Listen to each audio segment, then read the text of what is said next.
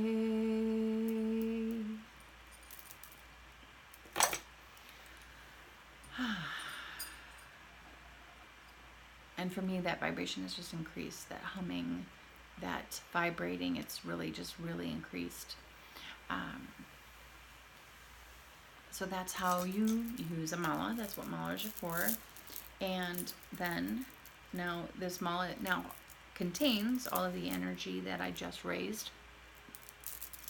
And so when I wear it all day, that is just perpetuating that state of high vibration.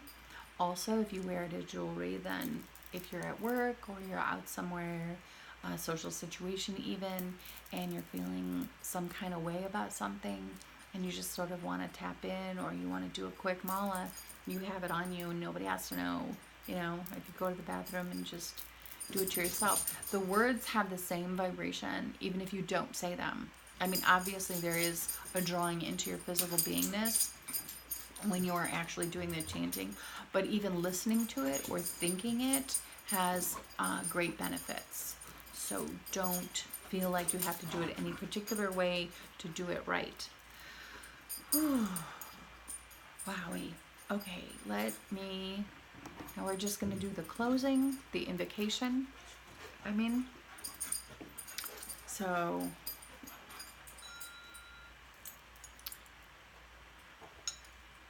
and just like last time, if you just want to repeat after me in your own little space, that works. Now we invoke. Powers of earth, come to us. May our bodies be cleansed of disease. Powers of earth, purify us. May our bodies be filled with wellness. Powers of earth, bless us.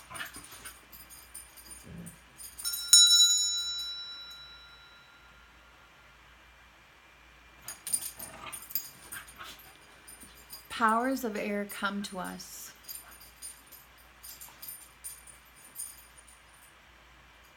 May our minds be cleansed of illusion. Powers of air, purify us. May our minds be filled with insight. Powers of air, bless us.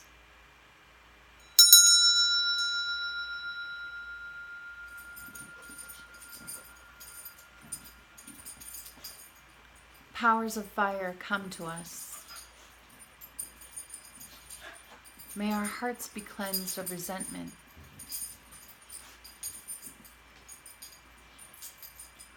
Powers of fire, purify us.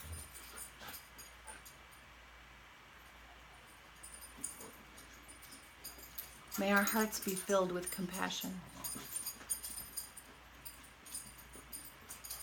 Powers of fire, bless us.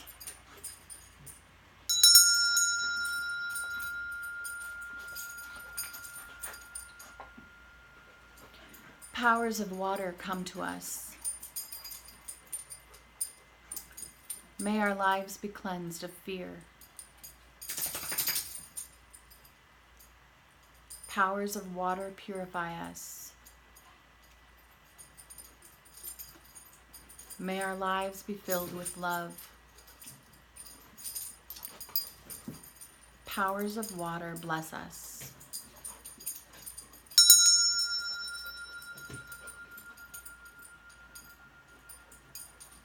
Powers of spirit, come to us. May our souls be cleansed of despair. Powers of Spirit, purify us. May our souls be filled with hope. Powers of Spirit, bless us.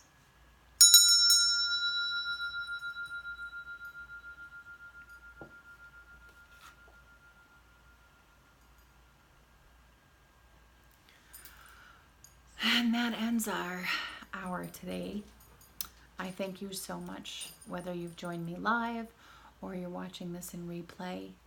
It is a great honor to share what is most intimate for me, and to know and hope that it touches others and begins a healing process.